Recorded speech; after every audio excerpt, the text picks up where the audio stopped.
2 3 4 क्रांतिज्योतीची पोरं हुशार.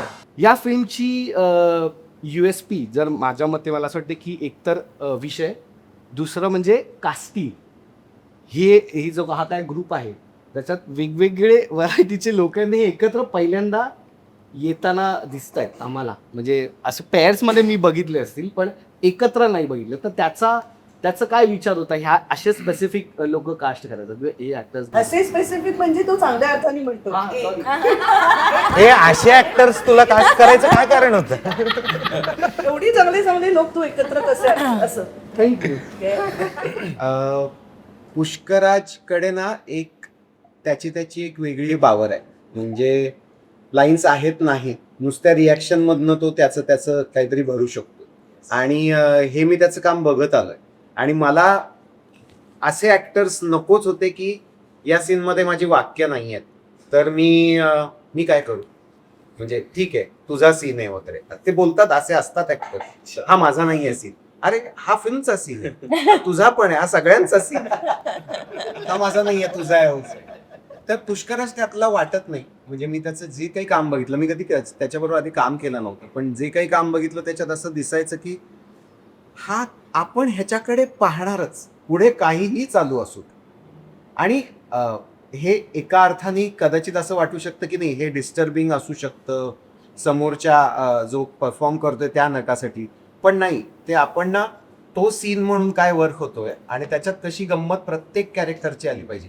कारण ही फिल्म अशी होती की ज्याच्यात सतत 8-9 लोक दिसतात, तर प्रत्येक जण वेगळा पण वाटला पाहिजे, रिॲक्शन मधून सुद्धा वेगळा वाटला पाहिजे. सो त्यामुळे पुष्कराज कादंबरीचं मी तिच्याबरोबर काम केलं होतं 18 वर्षांपूर्वी. ती आणि मी हिरो हिरोईनही होतो. तो फोटो टाकलेला त्यांनी नुकतं, फार गोड दिसलेत दोघे. बावळट दिसली. ही कादंबरी गोड दिसली. 6 2 लहान मुलं होती तेव्हा. आणि तेव्हा मला आठवतंय आमचा एक नाचाचा आयटम होता आणि बाकी सगळे रिहर्सल वगैरे करत होते. सिद्धू जाधवला येतो नाच, सचित खूप प्रयत्न करत होता, एक जण होता त्याचं काही म्हणजे. तर कादंबरीच असं झालं होतं की आपल्या जोडीकडे थोडं लक्ष गेलं पाहिजे. कोरिओग्राफर, डिरेक्टर, DOPचं संजय जाधवनी थोडे आपलेही शॉट लावले पाहिजे. तर तू जरा माझ्याबरोबर रिहर्सल कर. हा, आणि व्हॅनिटीच्या आत ही मला ना तेव्हा असं नको रे खेचूस, प्रेमाने. आणि मग मी तिला असं घेतो जवळ वगैरे. आणि मला असं लक्षात आलं की एक हिरोईन नाही, आपण एका ताई बरोबर काम करतोय जी आता आपल्याला. आणि आजही त्या गाण्यामध्ये आहे की तिनेच खेचलंय मला. बरं, बीटचा वगैरे आपला काही संबंध नाही, आपण फार बीट खातो, त्यामुळे माझा काही संबंधच नाहीये त्याचा. कॉफी पितो या. ह्या माणसाने कोरिओग्राफर क्रेडिट घेतले. हे पण बोलतो, तिकडे तुझं नाव काय करत. आणि मी कधी बघितलं नाही कोरिओग्राफी. तर एक अशी ताई ती गरजेची होती या सगळ्यांमध्ये, या संपूर्ण क्रू मध्ये, की काहीही गोंधळ झाला तरी एक कोणीतरी आहे जे ताईसारखं क्षिती म्हणजे ती माझी बायको आहे किंवा ती या चित्रपटाची निर्माती आहे. याही पेक्षा मला खूप, म्हणजे मी हे खूप जबाबदारीने म्हणतोय की मला असं वाटतं की ती one of the finest talent आपल्याकडे असलेली ती आहे, हे मी जबाबदारीने म्हणतोय. आणि तो माझा स्वार्थ आहे किंवा मला असं वाटतं की ती प्रत्येक रोलला कुठे ना कुठे असाल. म्हणजे यावेळेला सुद्धा जेव्हा मी म्हणलं की क्षिती हा रोल तू कर, तेव्हा ती म्हणाली की अरे तू आधी बाकीच्यांचं सांग यार, मला ती माझ्या रोलचं नको, आणि यावेळेला नको खुस. मी म्हटलं की नाही, तसं नसणार आहे, या सिनेमात तू लागशील. आणि परत तेच रोलची लेंथ किती आहे त्यापेक्षा असलेल्या सीन्स मध्ये डेप्थ किती टाकू, हे त्या रोलची गरज होती. आणि त्यामुळे मग क्षितीने सलमा केलं. प्राजक्ताच्या बाबतीत मला असं वाटतं की खरोखर कोणीतरी असं हवं होतं की ज्याने फ्रेशनेस येईल संपूर्ण फिल्मला, आणि असं वाटेल की खरोखर ही मुलगी जिनिवाला असते. नाहीतर आपल्याकडे, मी पुन्हा जबाबदारीने म्हणतोय, आपल्याकडे मराठीमध्ये मी जिनिवावरनं आलीये, ह्या जिनिवाचाच उच्चार पहिल्यांदाच इथून सुरुवात होते. तर असं कोणीतरी हवं होतं की जे जबाबदारीने खरोखर त्या पद्धतीचं इंग्रजी बोलेल, त्या पद्धतीने वागेल. सिद्धार्थ आणि आम्या बरोबर त्यांच्या बावळटपणामध्ये तरी सुद्धा कोणीतरी सटली असेल. ही त्या रोलची गरज होती.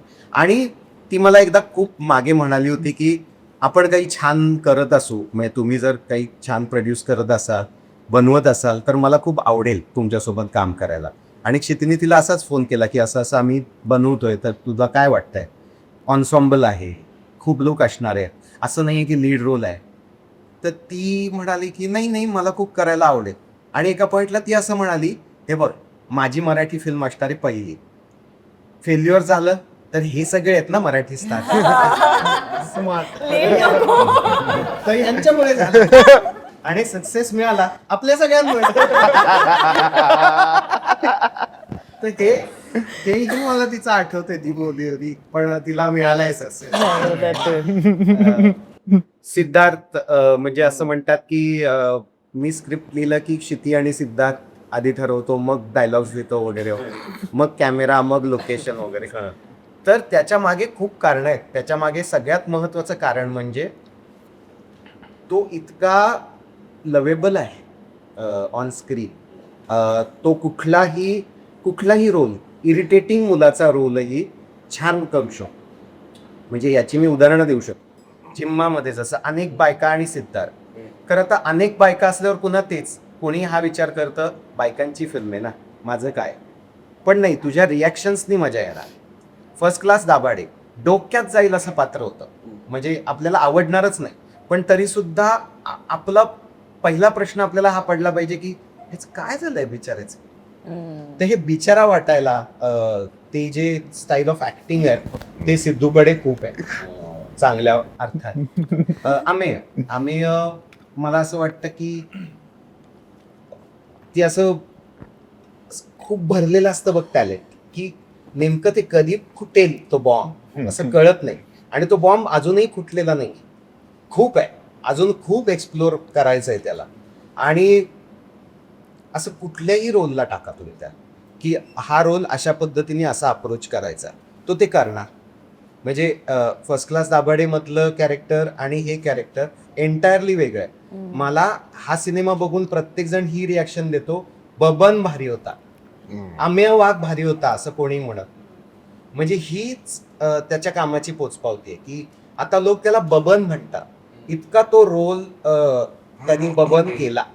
So that is very important. आणि पुन्हा तेच, इरिटेट होऊ शकलं असतं हे कॅरेक्टर, ती आगरी भाषा, त्याचे पंचेस. आणि आपल्याकडे इथून मागे आगरी भाषा आणि पंचेस म्हणजे इतकं बिलो द बेल्ट, किंवा म्हणजे दरवेळेला कॉमेडी करताना कमरेच्या खाली का जायचं असतं हे मला कळतच नाही.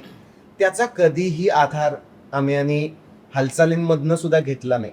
त्याचा जो इनोसन्स आहे त्यामुळे तो वर्क होत राहतो.